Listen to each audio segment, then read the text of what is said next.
In the shadows of an ordinary March evening in York, a cheerful phone call marked the last time anyone would hear Claudia Lawrence's voice. Her disappearance would become one of Britain's most perplexing modern mysteries, leaving investigators grasping at shadows and a family forever searching for answers. The evening of March 18, 2009, began like any other. Claudia, a 35-year-old chef at the University of York, finished her shift and started her familiar walk home. She called her mother, their conversation filled with the comfortable mundanity of daily life, plans for the weekend, a brief chat about work.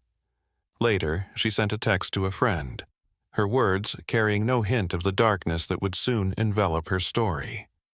By morning, Claudia Lawrence had vanished into thin air, leaving behind a life full of unrealized dreams and unanswered questions. Born into a respected Yorkshire family in 1974, Claudia embodied the warmth and hospitality of her northern roots. Her father, Peter, a prominent solicitor, and mother, Joan, who once served as town mayor, provided a stable foundation for Claudia and her older sister, Allie. From their middle-class home in Malton, young Claudia discovered her passion for cooking, a love that would later shape her career path and touch countless lives through her culinary creations. Her journey led her through York College for Girls and later to Catering College, where she transformed her natural talent into professional expertise. Working her way through Yorkshire's finest establishments, from the elegant Best Western Monk Bar Hotel to the distinguished Quality Hotel, Claudia built a reputation for dedication and skill. In 2006, she found her niche at the University of York's Roger Kirk restaurant, where regular hours allowed her to cultivate the life she had always envisioned. In Heworth, a charming York suburb, Claudia created her own sanctuary, a modest two-bedroom terraced cottage purchased for £180,000. Though described by friends as somewhat reserved, she found her confidence in the kitchen and local community.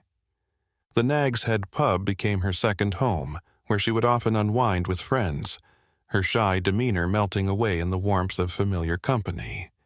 Her dinner parties became legendary among her circle, each gathering a testament to her generous spirit and culinary prowess. Yet, beneath the surface of her seemingly ordinary life lay complexities that would later fascinate investigators. Single, for most of her adult years, Claudia maintained an active social life that would become the subject of intense scrutiny. Her disappearance would peel back layers of mystery, revealing a woman who balanced private nature with public warmth, independence with deep family bonds, and routine with an underlying hint of restlessness that no one could quite explain. What happened after that final phone call? The question still echoes through the streets of York, haunting investigators and loved ones alike. Despite extensive searches, numerous appeals, and years of investigation, Claudia's case remains one of Britain's most baffling unsolved mysteries. Today, we delve deep into the evidence, examining the theories and piecing together the puzzle of what might have happened on that fateful March night when Claudia Lawrence stepped into the darkness and never returned. On March 19, 2009, the morning sun rose over York without any indication of the darkness that had descended upon the city. When Claudia Lawrence failed to appear for her 6 a.m. shift at the University of York's Roger Kirk Center, her colleagues felt an immediate sense of unease. This wasn't like Claudia. Punctuality and reliability were cornerstones of her character. The first alarm bells rang when her friend Susie Cooper received a call from the university. Claudia hadn't shown up for work, and her phone went straight to voicemail. Concern quickly escalated when police officers, conducting their initial welfare check, discovered her cottage in Heworth Road exactly as she had left it the previous evening. Her bed made, dishes washed, and her chef's whites neatly prepared for the next day's shift. Inside her home, investigators found an eerily normal scene that spoke of interrupted routines rather than planned departure. Her purse, containing her bank cards, lay untouched. Her passport remained in its usual place. Most tellingly, her cherished silver Vauxhall Corsa sat parked outside, a vehicle she relied upon for longer journeys, though she preferred to walk to work. Only her chef's whites, mobile phone, and a small blue canvas bag were missing. The investigation quickly revealed the last known movements of Claudia. CCTV footage captured her returning home from work on March 18th, around 2:30 p.m. A friend reported speaking with her on the phone between 8 o'clock and 8:30 p.m., describing her as being in good spirits and discussing everyday matters. Her final documented action was sending a text message to a friend at 8:23 p.m., making plans for the weekend ahead, plans she would never fulfill. The days that followed saw an unprecedented search operation unfold across York. Police divers scoured local waterways, while specialist teams conducted detailed searches of the surrounding areas. Door-to-door inquiries revealed something unusual. Several witnesses reported seeing a man and a woman arguing near Claudia's home around 5:35 a.m. on March 19th, though these accounts could never be definitively linked to her disappearance. As detectives dug deeper, they uncovered layers of complexity in Claudia's personal life that added new dimensions to the investigation. While she maintained a close circle of friends and regular routines, there were aspects of her life that remained private, even from those closest to her. Her phone records showed patterns of communication that suggested relationships unknown to her family and friends, leading investigators down numerous paths of inquiry. The investigation would soon reveal that on the evening of March 18th, Claudia had received a call from an unidentified number that was later traced to a phone box in the Acomb area of York.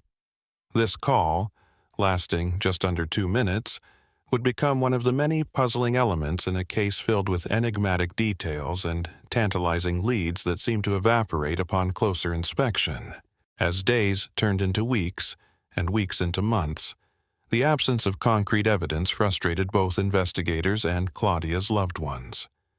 Her father, Peter Lawrence, became a tireless advocate, not only for his daughter's case but for all families of missing persons, eventually helping to establish Claudia's Law, legislation that allows families to manage the affairs of missing loved ones presumed dead.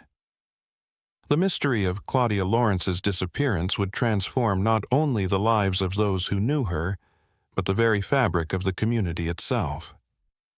York, a city known for its medieval walls and tourist attractions, now carried an invisible scar, the knowledge that somewhere within its ancient streets lay answers to questions that continue to haunt investigators to this day. The investigation into Claudia Lawrence's disappearance took a series of dramatic turns in the years that followed, each new development offering hope before dissolving into deeper mystery. In 2009, detectives began focusing on a left-handed smoker who had been seen watching Claudia's house in the weeks before she vanished. Cigarette butts found in her garden suggested someone had been observing her movements, adding a chilling dimension to the case. By 2013, North Yorkshire Police established a new major crime unit, dedicating fresh resources to the investigation. This revival brought forward startling revelations about potential connections to the fishing community in York. Investigators discovered that Claudia had formed friendships with several local fishermen who frequented the same pubs she visited. These social circles, previously unexplored, opened new avenues of inquiry that stretched from York's riverside haunts to the wider Yorkshire region. In May 2014, forensic experts descended on the Acomb pub, a location Claudia was known to visit. The search yielded traces of DNA and fingerprint evidence that sparked renewed hope. Simultaneously, investigators revealed that Claudia's phone had been deliberately switched off by someone other than herself in the Acomb area shortly after her disappearance, suggesting local connections to her fate. A series of arrests in 2014 and 2015 seemed to signal breakthrough moments. 6 men, all with alleged connections to York's pub scene and fishing community, were questioned in relation to Claudia's disappearance. However, despite extensive interrogations and searches of multiple properties, no charges were ever brought. Each potential breakthrough led to another dead end, leaving investigators to grapple with an increasingly complex web of relationships and coincidences. Peter Lawrence, Claudia's father, emerged as a powerful voice for change during these years. His campaign for Claudia's Law, officially the Guardianship, Missing Persons Act 2017, marked a bittersweet victory. The legislation, implemented in July 2019, allows families to handle the legal and financial affairs of missing loved ones. Tragically, Peter passed away in February 2021, never knowing what happened to his beloved daughter. The investigation has revealed patterns that suggest Claudia's disappearance was meticulously planned. Security footage from the weeks before she vanished showed an unknown figure repeatedly walking past her house during her routine departure times for work. Analysis of her phone records indicated someone had intimate knowledge of her daily schedule and social habits. In 2021, police conducted new searches in the Sand Hutton gravel pits, 8 miles outside York. Using advanced ground-penetrating radar and cadaver dogs, investigators spent 2 weeks examining the area after receiving new intelligence. While this search, like others before it, failed to provide concrete answers, it demonstrated the ongoing commitment to solving the case. The disappearance of Claudia Lawrence has become more than just another missing persons case. It represents a haunting reminder of how someone can vanish from a busy, modern city without trace, leaving behind only questions and theories. The investigation continues to this day, with detectives maintaining that key witnesses still hold vital information about what happened on that March night in 2009. For the residents of York, Claudia's story has become intertwined with the city's modern history. The routes she walked, the pubs she visited, and her cottage in Heworth all stand as silent witnesses to a mystery that has challenged our understanding of how well we truly know our communities and neighbors. In the years following Claudia's disappearance, technological advancements brought new possibilities to the investigation. By 2022, investigators employed advanced DNA analysis techniques on items recovered from Claudia's home and workplace, hoping that improved testing methods might reveal previously undetectable evidence. The results, while inconclusive, highlighted the enduring determination to solve this perplexing case. The investigation has also shed light on the complex nature of modern missing persons cases. Claudia's digital footprint, her phone records, text messages, and online activities created an intricate web of connections that challenged traditional investigative methods. Yet, paradoxically, despite living in an age of unprecedented surveillance and connectivity, crucial moments of her final hours remain shrouded in mystery. Detective Superintendent Di Mallon, who led the review of the investigation, noted a particular challenge: the culture of silence surrounding certain aspects of Claudia's life. "We believe there are people in York who know what happened to Claudia but have chosen to remain silent," he stated in a 2023 press conference. "Their loyalty to the perpetrator has prevented justice from being served." The impact of Claudia's disappearance extended far beyond her immediate circle. Her case prompted significant changes in how missing persons cases are handled in the UK. Police forces nationwide adopted new protocols for investigating suspicious disappearances, particularly focusing on the crucial first 24 hours. The implementation of Claudia's Law has helped countless families navigate the practical challenges of having a missing loved one. Joan Lawrence, Claudia's mother, continues to advocate for her daughter's case. In recent interviews, she speaks of the dual burden of grief and hope that families of missing persons carry. "Every phone call could bring news," she explains. "Every development in the case brings both anticipation and dread. It's a peculiar kind of limbo that never ends."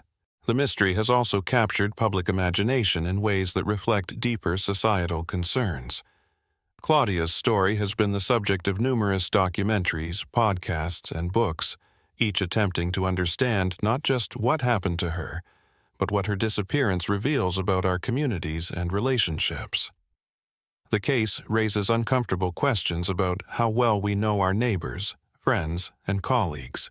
In 2024, 15 years after Claudia's disappearance, North Yorkshire Police maintain an active investigation. While the passage of time has complicated the search for evidence, it has also brought new possibilities. Cold case units regularly review the evidence using emerging forensic techniques, and tips continue to come in from the public, each carefully evaluated for potential leads.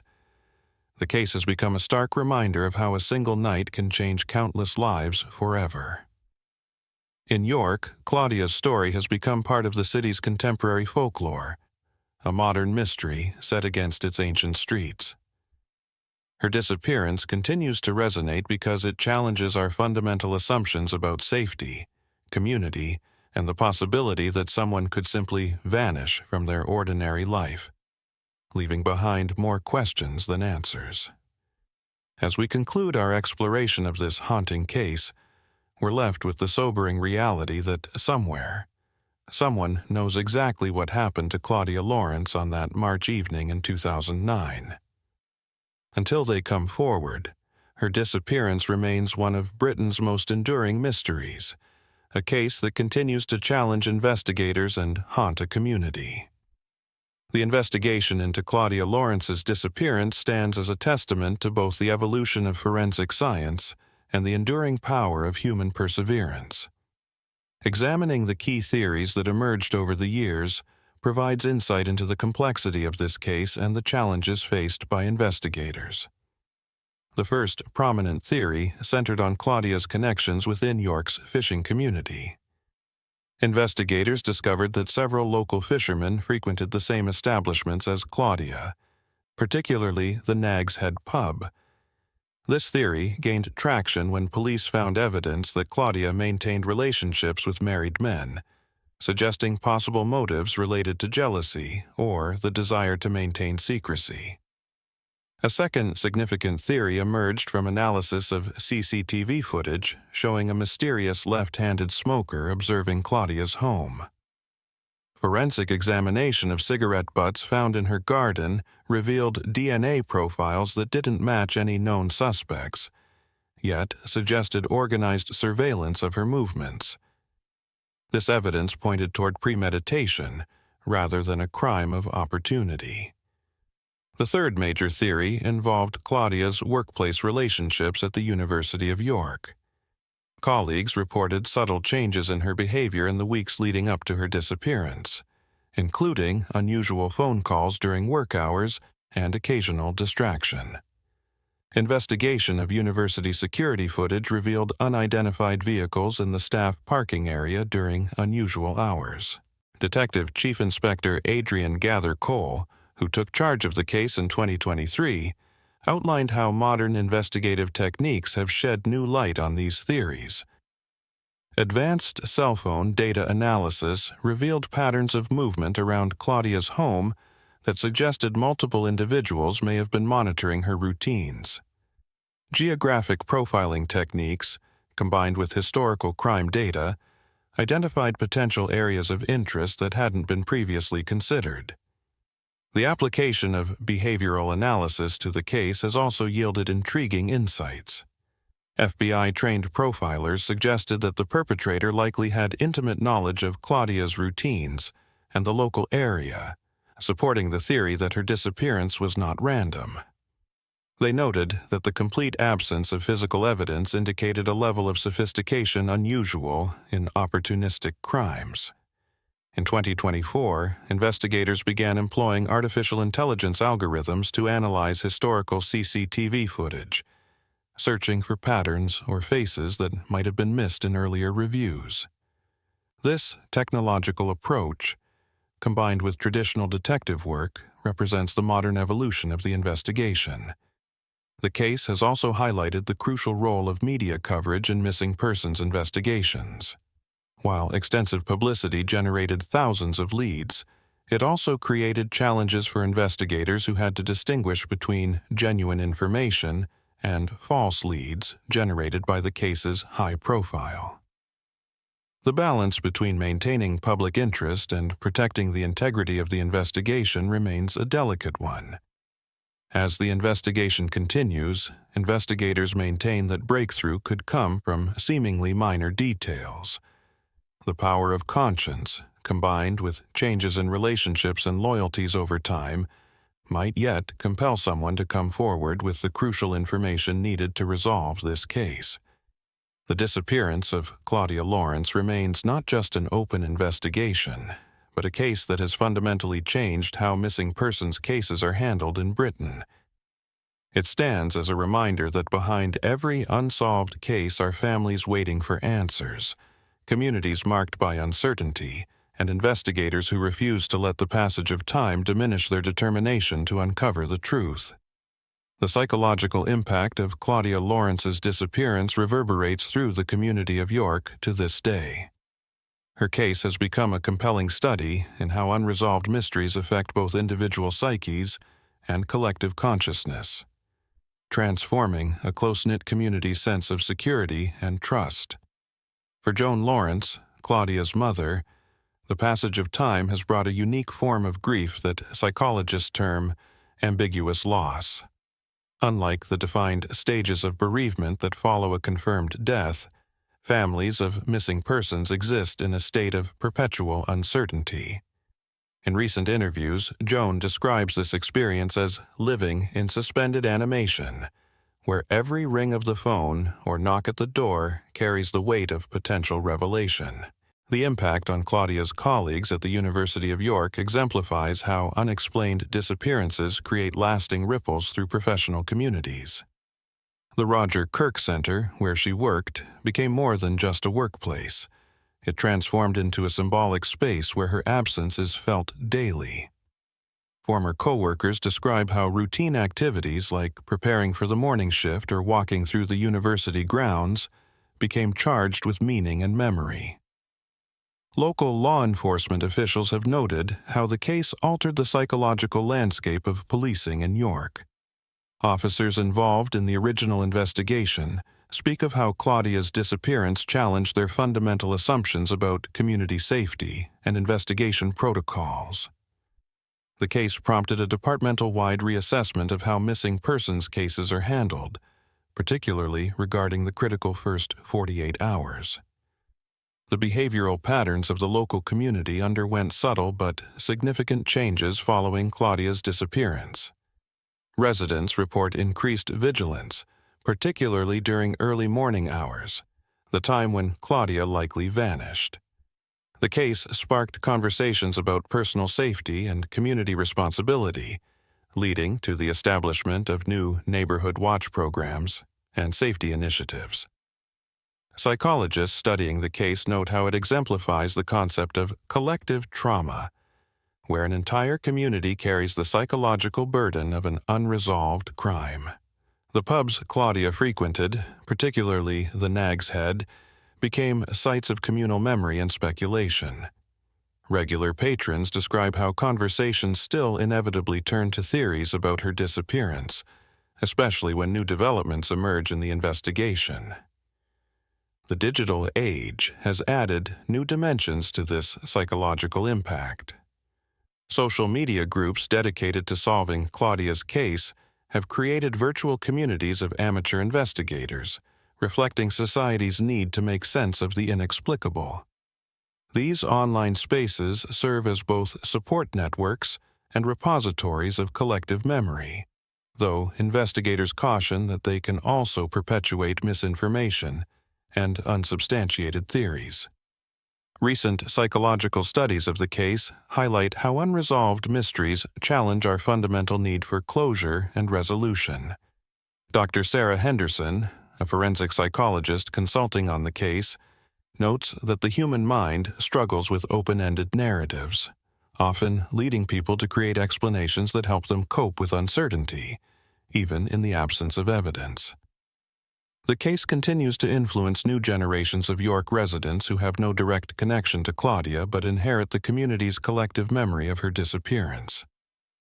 Local schools now incorporate personal safety awareness into their curricula, using lessons learned from this case to educate young people about community vigilance and responsible reporting of suspicious activities.